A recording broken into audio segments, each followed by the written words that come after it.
Hey y'all, welcome back to the channel. So today we got a board game video for you as always. For today's game, it's going to be Talisman, the magical quest game. So I'm just going to kind of break down the base game. There are multiple expansions for this game. They've made a lot. I can explain those, but I'll briefly touch on them. This is mostly about the base game. So without further ado, here y'all go.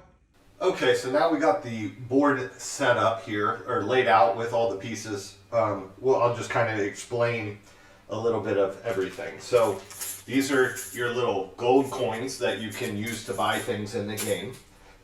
These are called fate counters. So in the base game, the colors don't matter, whether they're the gold or the dark looking one. In some of the expansions, it matters because it's called like good and evil, or alignment, light and dark. That's what it is, and that will come into play. But for the base game, they don't matter. They just allow you to be spent one, like per your turn, to allow you to re-roll a dice result that if you don't like it or to help you out. These green cones are your life counters. So there's two different sizes. Let's see, there it goes, it focuses. So you got a larger one representing 5, and then a smaller one which represents 1 life. And each character has a set life, and the same with red, that represents strength, and blue represents craft. So what I mean is, on a character sheet like this one, you'll see as we go, there's the fate counter, so that's how many you start with. So you get 5. This character would get 5. The gold is just like, so you can set it aside. Life is 4, so we get 4 of those little green ones. 2 strength and 4 craft. Now, each character has special abilities, and so like this one, it has a special ability where you start the game with 1 spell. And then after rolling the die when praying, you may add 1 to your score. So it's like another ability. They cannot use weapons during battle. So there are weapons that add to your craft and strength. So there's offsets with the characters. Also, since I have it, I forgot, there's alignment. So you can be good, neutral, or evil. And that plays into effect on the board. It'll say, different things. Or when you draw a card, it'll say like, hey, if you're good or bad, this happens. You can change it throughout the game. That's what these little cards represent, good and evil. So it just allows you to change, or you have that card, so if your character does change alignment. You can, throughout the game, there are ways to add more life, more strength, and craft to your character. And you need to do this in order to get into the middle, which is how you win. So if you are the first character to get into the middle, on your turn you roll, and if you roll a 4, 5, or 6, you take a life from every player that's outside of it.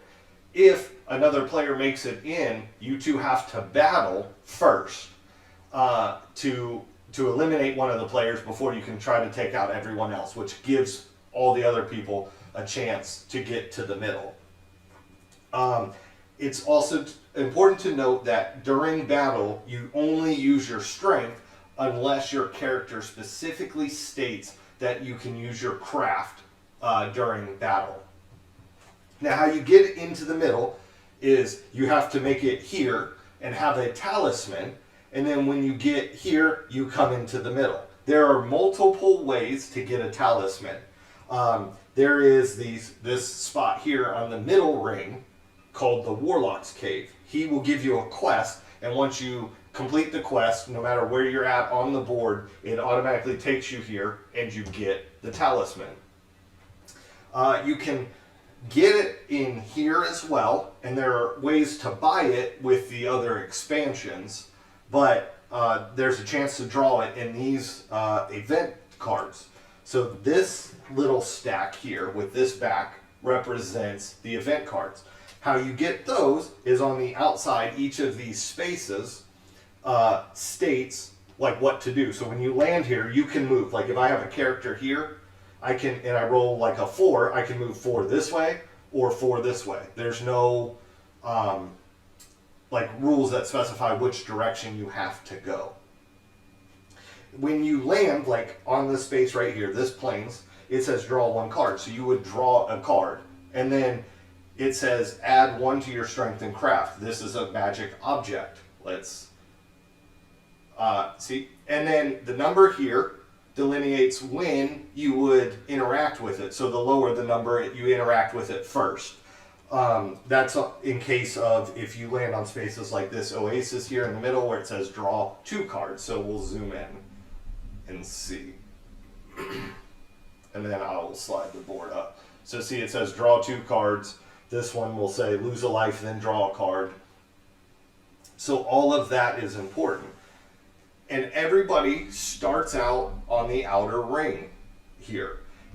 And on the card, it'll say right here, start, and it'll tell you where you must start. So this says the chapel. So the chapel is right here on the board. So this character, which is the priest, would start there.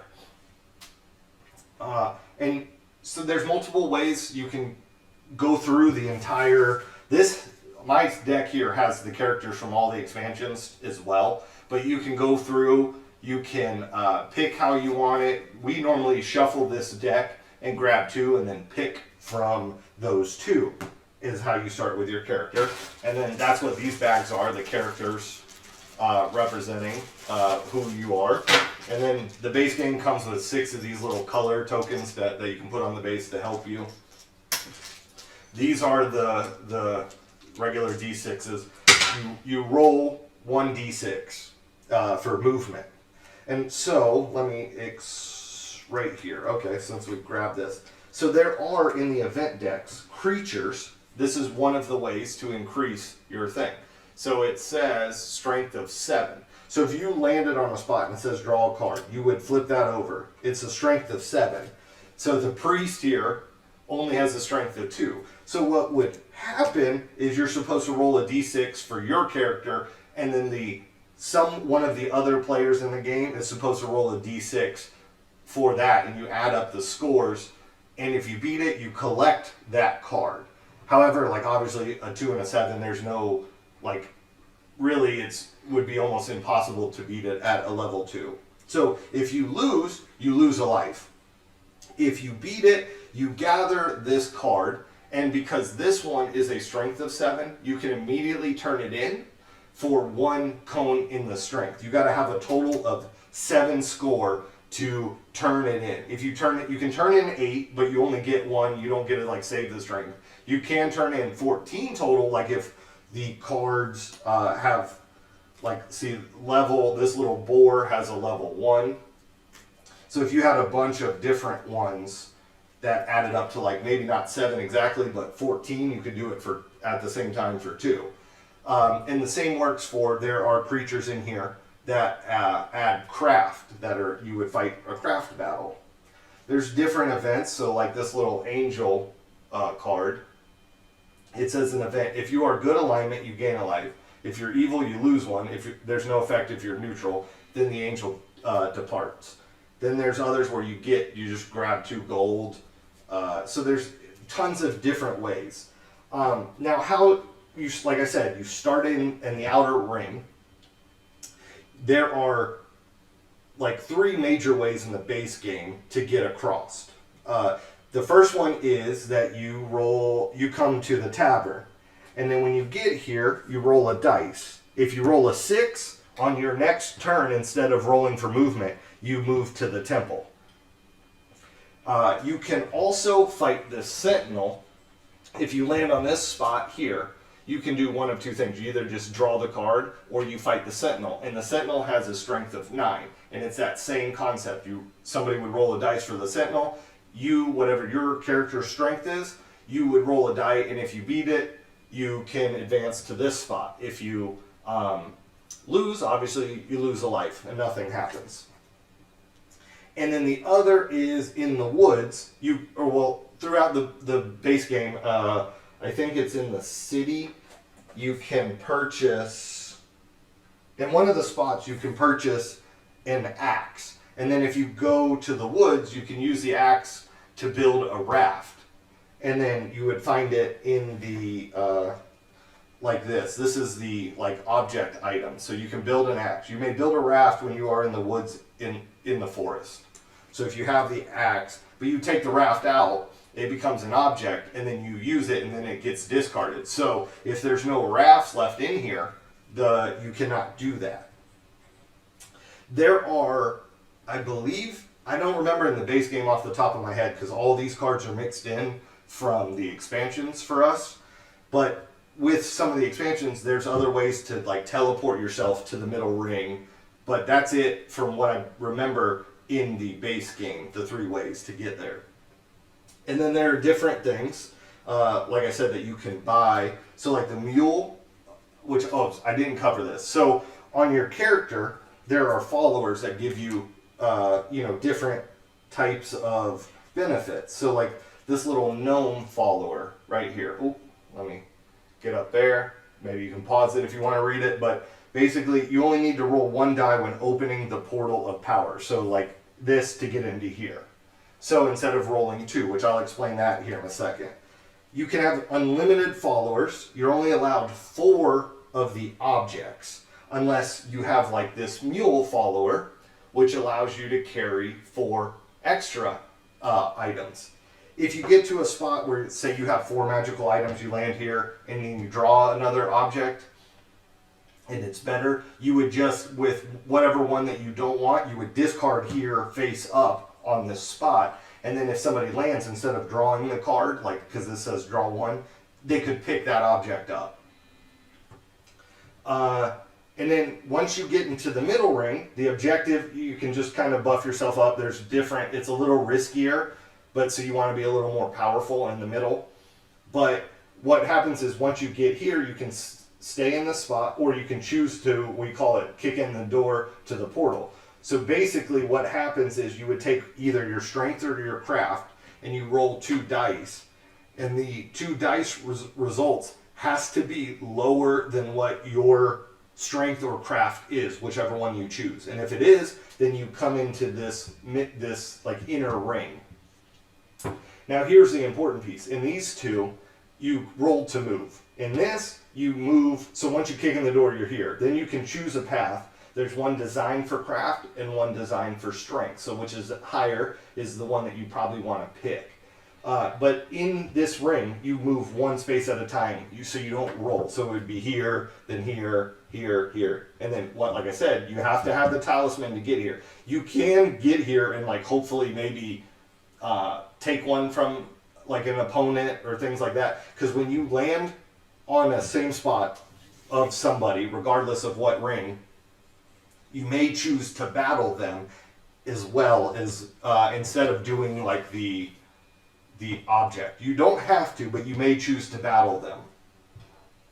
And when you defeat another character in battle, you can do, there's multiple options. You can steal like one of their objects, followers, or you can take a life from them. It's up to the winner's discretion. And then once you get in here, if you're the only one, your objective is to keep rolling to try to eliminate everybody's lives. There are items in here, like the shield, the armor, and I believe it's the helmet. Yes. So in the event of if you had one of these objects, you can roll. It allows you to roll a dice. So the helmet, you must get a 6. The shield is a 5 and 6, and the armor is 4, 5, and 6. And if you roll that number, it would protect you from losing that life regardless. And then you don't lose the object. It's just there as protection. Also, one last thing. So these are like the talismans. It just says you may only enter the Valley of Fire if you have one of these. But there's 4 of them, so this is how you get them. Or, like I said, you can draw one in the event. There's like 1 or 2 in the event deck.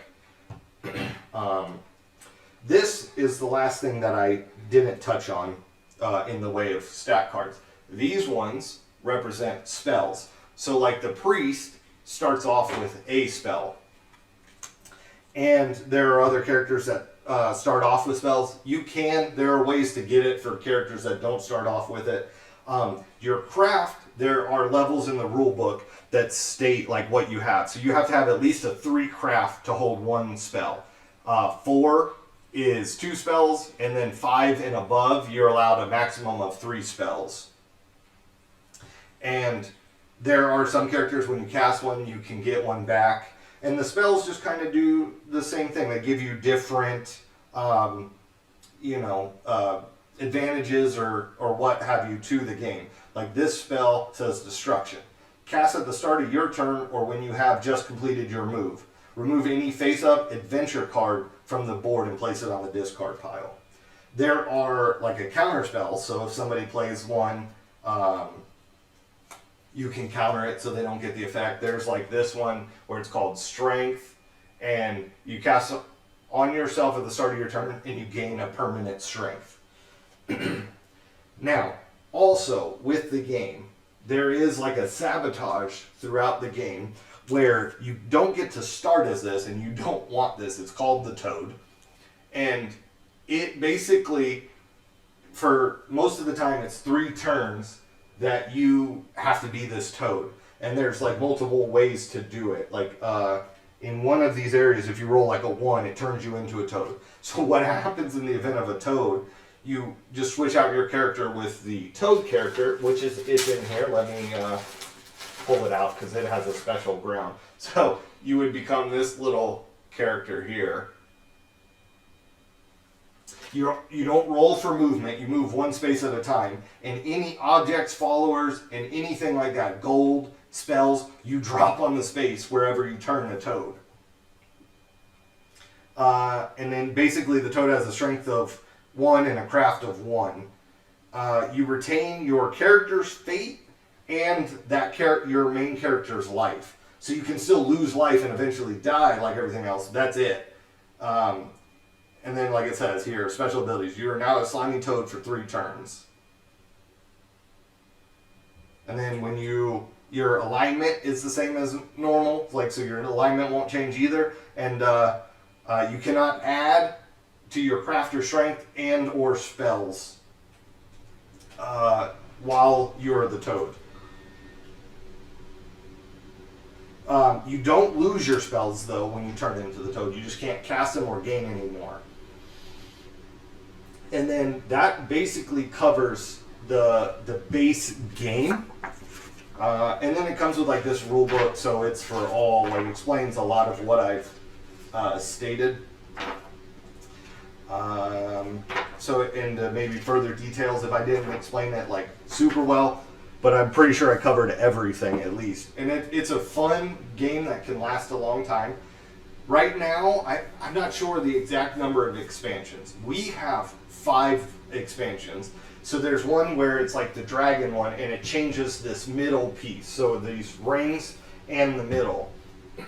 Then there are 4 expansions that go on the edges here. So it would be like, it would be a board that's like this, and you enter through the city, and there's different ones where you would like enter through the crags here, and they just allow you to upgrade your character in different ways and allow different types of things. So like the city, there's a place where you can like, if you pay certain gold, you can portal to one of the places here in the middle.